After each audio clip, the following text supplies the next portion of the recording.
বিরোধী যারা পক্ষ ছিল, যারা দেশ বিরোধী চিন্তা করে, তারা নানান রকম কথা আমাদের ভারপ্রাপ্ত চেয়ারম্যান জনাব তারেক রহমানকে নিয়ে তারা বলেছেন যে তিনি দেশে আসতে পারবেন না, বা এরকম অনেক ধরনের গুজবও তারা ক্রিয়েট করেছিলেন।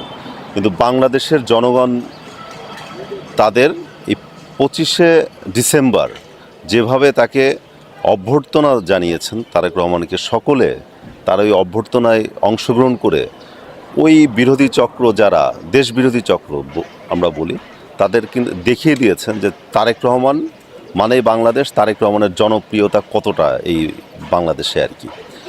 আর কিছু কুচক্রী মহলে এখনও গুজব বা প্রচারণা করার চেষ্টা করছে যে তিনি, আপনারা যে কথা বললেন, যে বলছে যে এরকম তিনি ভোটার না বা তিনি নির্বাচন করবেন কিভাবে। আজকে কিন্তু আমরা নির্বাচন কমিশনে গিয়েছিলাম, তার যে আনুষ্ঠানিক যে কাজগুলো বাকি ছিল সেগুলো তিনি করে এসেছেন।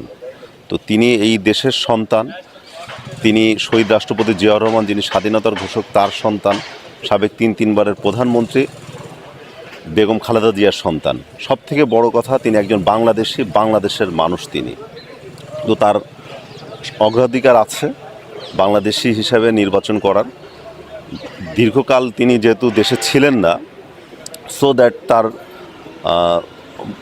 এনআইডি কার্ড বা ভোটার আইডি কার্ড নিয়ে যে জটিলতা ছিল সেগুলো মোটামুটি আজকে তিনি নির্বাচন কমিশনার যে সে প্রাথমিক ধাপের যে কাজগুলো সেগুলো সম্পূর্ণ করে এসেছেন।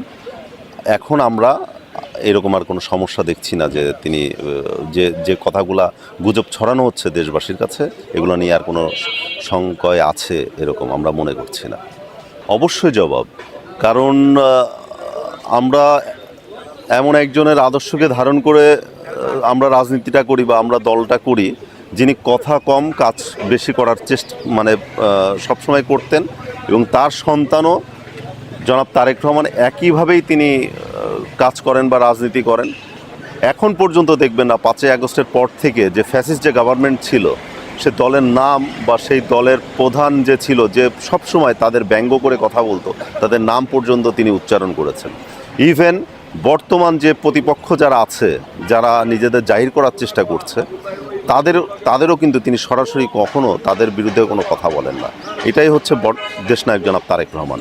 তিনি জনগণের যে চিন্তাধারা, তিনি একটা দেশকে প্রগতিশীল, স্থিতিশীল, একটা স্বনির্ভর দেশ গড়ার স্বপ্ন নিয়ে তিনি দেশে ফিরেছেন। ইনশাল্লাহ জনগণের ম্যান্ডেট নিয়ে, জনগণের ভোটে বাংলাদেশ জাতীয়তাবাদী দল বিএনপি ক্ষমতায় আসলে তিনি সেইভাবেই দেশ গঠন করবেন এবং বিনির্মাণ করবেন ইনশাল্লাহ।